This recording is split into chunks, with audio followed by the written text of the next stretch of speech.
तो बेटा आज हम बात करेंगे यूनाइटेड नेशंस की। तो यूनाइटेड नेशंस क्या है? देखो, जब फर्स्ट वर्ल्ड वॉर खत्म हुआ था ना, तो उसमें लगभग पूरी की पूरी दुनिया दो हिस्सों में बट गई थी, और दो हिस्सों में बटने के बाद उन्होंने जो है लड़ाई की थी। लड़ाई करने से बहुत ज़्यादा डिस्ट्रक्शन हुआ था।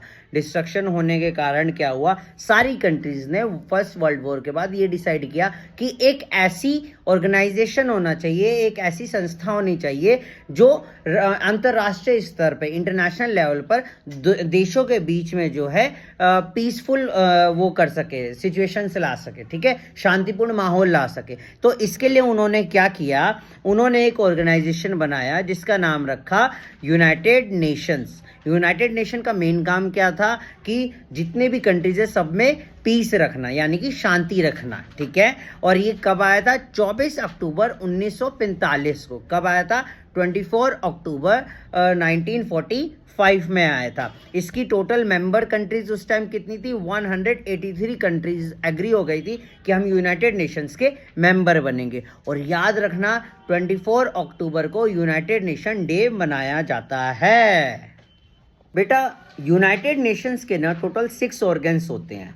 6 ऑर्गन्स के नाम क्या क्या हैं? The general assembly, the security council, the economic and social council, the trusteeship council, the secretariat, the international court of justice. ये 6 इसके ऑर्गन्स हैं। सबके अलग अलग फंक्शंस होते हैं। जनरल असेंबली, इसका क्या काम होता है? जैसे आपके देश के अंदर पार्लियामेंट है, वैसे ही जनरल असेंबली होता है यूनाइटेड नेशंस के अंदर।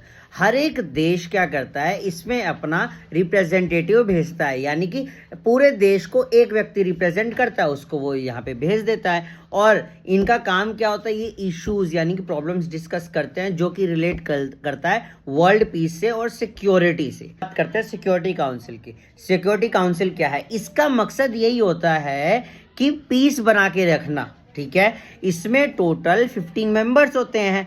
5 परमानेंट होते हैं और बाकी नॉन परमानेंट होते हैं।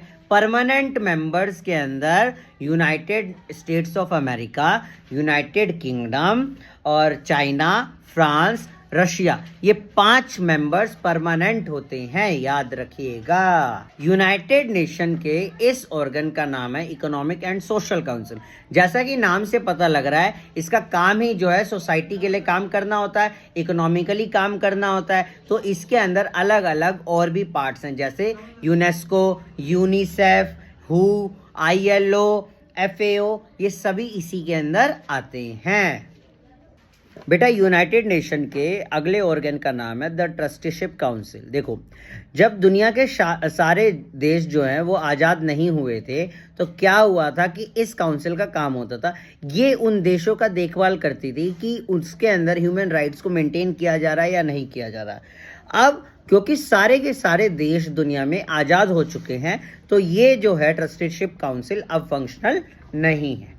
यूनाइटेड नेशन के अगले ऑर्गन का नाम है इंटरनेशनल कोर्ट ऑफ जस्टिस। नाम से समझ आ रहा है ना, न्याय का काम करता है। तो ये क्या करता है, जितने भी डिस्प्यूट्स वगैरह होते हैं दो नेशनल कंट्रीज के अंदर, उसको ये सेटल करता है, ठीक है। इसका जो हेडक्वार्टर है वो है नीदरलैंड हैग के अंदर, याद रखेंगे। इसके अंदर बहुत सारे जजेस होते हैं। चलो बेटा, एक क्वेश्चन का जवाब देना। ऐसी कौन से 2 ऑर्गन्स है यूनाइटेड नेशन के जिसको नोबेल पीस प्राइज मिला है? सोच के बताना। करेंगे कि यूनेस्को, यूनिसेफ, WHO, ILO और FAO की क्या क्या फुल फॉर्म होती है? UNESCO UNESCO, UNICEF UNICEF, FAO ILO की फुल फॉर्म बतानी है। चलो कमेंट करो फटाफट।